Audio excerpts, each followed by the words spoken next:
Attraction and repulsion better ಇದೇನೇ use ಮಾಡ್ತೀನಿ. ಅಟ್ರಾಕ್ಷನ್ನು ರಿಪಲ್ಷನ್ನು, ನಂತರ ಕನ್ಸರ್ವೇಷನ್ನು, ಕ್ವಾಂಟೈಸೇಷನ್ನು, ಅಡಿಟಿವಿಟಿ. ಏನೀಗಂದರೆ ಅಂತಂದರೆ ಒಂದು ಅಟ್ರಾಕ್ಷನ್ ಅಂತ ಅಂದರೆ ಏನಂದೆ, ನಾನು ಆಗಲೇ ಹೇಳಿದೆ, ಪ್ಲಸ್ಸು ಮೈನಸ್ಸು ಹತ್ರ ಬಂದಾಗ ಅಟ್ರ್ಯಾಕ್ಟ್ ಆಗುತ್ತೆ, ಪ್ಲಸ್ಸು ಹತ್ರ ಬಂದರೆ ರಿಪೆಲ್ ಆಗುತ್ತೆ, ಮೈನಸ್ ಹತ್ರ ಬಂದರೆ ರಿಪೆಲ್ ಆಗುತ್ತೆ.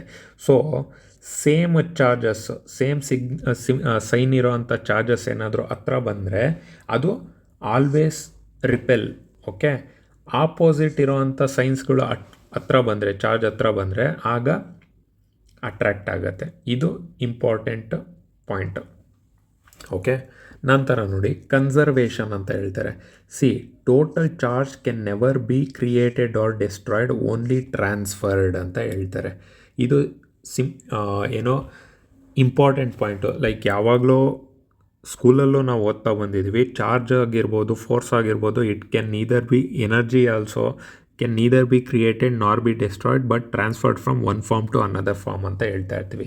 ಸಿಂಪಲ್ ಏನು ಅಂತಂದರೆ, ನಿಮಗೆ ಇಲ್ಲಿ ಕಾರ್ಡ್ಸ್ ಗೇಮ್ ಆಡ್ತೀರಲ್ವಾ, ಕಾರ್ಡ್ಸ್ ಗೇಮ್ ಆಡಬೇಕಾದ್ರೆ ನಿಮ್ಗೆ ಇಲ್ಲಿ 52 ಕಾರ್ಡ್ ಇದೆ ಅಂತ ಅಂದರೆ, ಓಕೆ, ಆ 52 ಕಾರ್ಡಲ್ಲಿ ನೀವಿಬ್ಬರಲ್ಲಿ ಆಟ ಆಡ್ತಾ ಇದ್ದೀರಾ ಅಂತ ಅಂದರೆ, ಒಂದು ಇವನ ಹತ್ರ ಜಾಸ್ತಿ ಹೋಗಬೇಕು ಅಥವಾ ಇವ್ರ ಹತ್ರ ಕಡಿಮೆ ಬರಬೇಕು. ಸೊ ಅದು ಎಷ್ಟೇ ಇದು ಮಾಡ್ತಾ ಹೋದ್ರೂ ನಿಮ್ಮ ಹತ್ರ ಕಾರ್ಡ್ಸ್ 52 ಇರುತ್ತೆ. ಅದು ಟ್ರಾನ್ಸ್ಫರ್ ಆಗ್ತಾ ಹೋಗ್ಬೋದು. ಲೈಕ್ ಇವಾಗ 52 ಇರ್ಬೋದು ಅಥವಾ 26 ಇರ್ಬೋದು. ಆ ಥರ ಟ್ರಾನ್ಸ್ಫರ್ ಆಗುತ್ತೆ ಒಬ್ಬರಿಂದ ಒಬ್ಬರು ನಡುವೆ. ಬಟ್ ಯಾವಾಗಲೂ ಅದು 52 ಇರೋದು 51 ಆಗಲ್ಲ, 53 ಆಗಲ್ಲ. ಯಾವಾಗಲೂ 52 ಇರುತ್ತೆ. ಓಕೆ, ಅದೊಂದು ಕನ್ಸರ್ವೇಷನ್. ಸೇಮ್ ವೈಸ್ ಚಾರ್ಜೂ ಅಷ್ಟೇ, ಯಾವಾಗಲೂ ಚಾರ್ಜು ಎಷ್ಟಿರುತ್ತೋ ಅಷ್ಟೇ ಇರುತ್ತೆ. ಅದು ಅಡಿಷನ್ನು ಅಂದರೆ ಎಕ್ಸ್ಟ್ರಾನೂ ಆಗಲ್ಲ, ಕಡಿಮೆನೂ ಆಗಲ್ಲ. But it can be transformed. Okay, ನಂತರ ಕ್ವಾಂಟೈಸೇಷನ್ ಅಂತ ಹೇಳ್ತಾರೆ. ಕ್ವಾಂಟೈಸೇಷನ್ ಅಂದರೆ ಸಿಂಪಲ್ ಇಷ್ಟೇ, ಇಂಟಿಗ್ರಲ್ ಫಾರ್ಮಲ್ಲಿರುತ್ತೆ ಚಾರ್ಜ್ ಯಾವಾಗಲೂ. ಓಕೆ, ಚಾರ್ಜ್ ಅಂತ ಅಂದಿದ ತಕ್ಷಣ ನಾನು ಏನಂತಂದಪ್ಪ, ಒಂದು ಎಲೆಕ್ಟ್ರಾನು, ಅದನ್ನು ನಾನು ಏನಂತ ತೊಗೋಬೋದು, 1.6 × 10 - 19 ಕೂಲಂಬ್ ಅಂತ ಹೇಳಿದೆ ಅಲ್ವಾ. ಸೊ ಈಗ ಇಲ್ಲಿ ಇದನ್ನು ನಾನು 1 ಎಲೆಕ್ಟ್ರಾನ್ ಅಂತ ಹೇಳ್ಬೋದು. ಒಂದು ಎಲೆಕ್ಟ್ರಾನು ಎಷ್ಟು ಚಾರ್ಜ್ನ ಕ್ಯಾರಿ ಮಾಡ್ತಾ ಇದೆ, 1.6 × 10 - 19 ಕೂಲಂಬ್ ಅಂತ ಹೇಳ್ತಾ ಇದ್ದೀನಿ. ಹಾಗೆ ಈ ಮೊಟ್ಟೆಗಳಿರುತ್ತಲ್ಲ, ನಾವು ಅಂಗಡಿಗೆ ಹೋದರೆ 1 ಮೊಟ್ಟೆ ಕೊಡಿ, 2 ಮೊಟ್ಟೆ ಕೊಡಿ, 3 ಮೊಟ್ಟೆ ಕೊಡಿ ಅಂತೀವಿ. 2.5 ಕೊಡಿ, 3.5 ಕೊಡಿ, 4.5 ಕೊಡಿ, ಆ ಥರ ಅರ್ಧ ಮುಕ್ಕಾಲು ಭಾಗ ಎಲ್ಲ ಕೇಳಲ್ಲ. ಅದನ್ನು ನಾವೇನಂತ ಹೇಳ್ತೀವಿ, ಇಂಟಿಗ್ರಲ್ ಫಾರ್ಮ್ ಅಂತ ಹೇಳ್ತೀವಿ.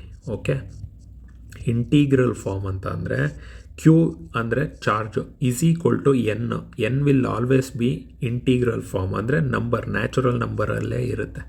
ಅಂದರೆ 1 2 3 4 5 6 ಆ ಥರನೇ ಇರಬೇಕು. ಆಮೇಲೆ will be electron. Okay, electron = ನಿಮ್ಗೆ ಗೊತ್ತಿರೋ ಹಾಗೆ 1.6 × 10 - 19 ಕೂಲಂಬು ಚಾರ್ಜ್ ಕ್ಯಾರಿ ಮಾಡ್ತಾ ಇರೋದು. ಓಕೆ, ಇದು ಅರ್ಥ. ಸೊ ಕ್ವಾಂಟೈಸೇಷನ್ ಅಂದರೆ ಸಿಂಪಲ್ ಅಷ್ಟೇ, ಒಂದು ಚಾರ್ಜ್ ಯಾವಾಗಲೂ ಇಂಟಿಗ್ರಲ್ ಫಾರ್ಮಲ್ಲಿರುತ್ತೆ. ಅಂದರೆ 1 ಎಲೆಕ್ಟ್ರಾನ್, 2 ಎಲೆಕ್ಟ್ರಾನ್, 3 ಎಲೆಕ್ಟ್ರಾನ್. ಏನಕ್ಕೆ ಚಾರ್ಜ್ ಅಂದ್ಬಿಟ್ಟು ಎಲೆಕ್ಟ್ರಾನ್ ಹೇಳ್ತಾ ಇದ್ದೀನಿ ಅಂದರೆ ಸಿಂಪಲ್ ಇಷ್ಟೇ, ನಾನು ಏನಂತ ಹೇಳಿದೆ, ಒಂದು ಎಲೆಕ್ಟ್ರಾನು ಅದು ಚಾರ್ಜ್ ಕ್ಯಾರಿ ಮಾಡುತ್ತೆ, ಪ್ರೋಟಾನ್ ಅದು ಚಾರ್ಜ್ ಕ್ಯಾರಿ ಮಾಡುತ್ತೆ. ಓಕೆ, ಯಾವಾಗಲೂ ಚಾರ್ಜ್ ಕ್ಯಾರಿ ಮಾಡ್ತಾ ಇರ್ತವೆ. ಸೊ ಅದಕ್ಕೆ ಒಂದು electron will be one charge carrier. ಒಂದು ಚಾರ್ಜ್ ಎಷ್ಟು, 1.6 × 10 - 19 ಕೂಲಂಬು. ಓಕೆ, ಯಾವಾಗಲೂ ಅದು 1 2 3 ಈ ಥರನೇ ಇರುತ್ತೆ, ಅರ್ಧ ಮುಕ್ಕಾಲು ಕಾಲು ಆ ಥರ ಇರಲ್ಲ. ಓಕೆ, ನೆಕ್ಸ್ಟು ಅಡಿಟಿವಿಟಿ ಅಂತ ಅಂದರೆ ಅದನ್ನು ನಾವು ಪಾಸಿಟಿವ್ ಮೈನಸ್ ನೆಗೆಟಿವ್ ಆ ಥರ ಮಾಡ್ಕೋಬೋದು. ಓಕೆ, ಇವಾಗ ಇದೊಂದು ಚಾರ್ಜು ಇಲ್ಲಿ +3 ಅಂತ ಇದೆ ಅಂದರೆ, ಇನ್ನೊಂದು ಚಾರ್ಜು -2 ಇದೆ ಅಂತ ಅಂದರೆ ನಾನು +3 - 2 1 +1 ಆ ಥರ ಮಾಡ್ಕೋಬೋದು. ಓಕೆ, ಅಡಿಷನ್ ಮಾಡ್ಬೋದು ಅಂತ ಹೇಳ್ತಾ ಇರೋದಷ್ಟೇ. ಓಕೆ, ಇದು ಇಂಪಾರ್ಟೆಂಟು 4 ಪ್ರಾಪರ್ಟಿ ಆಗುತ್ತೆ ರಿಲೇಟೆಡ್ ಟು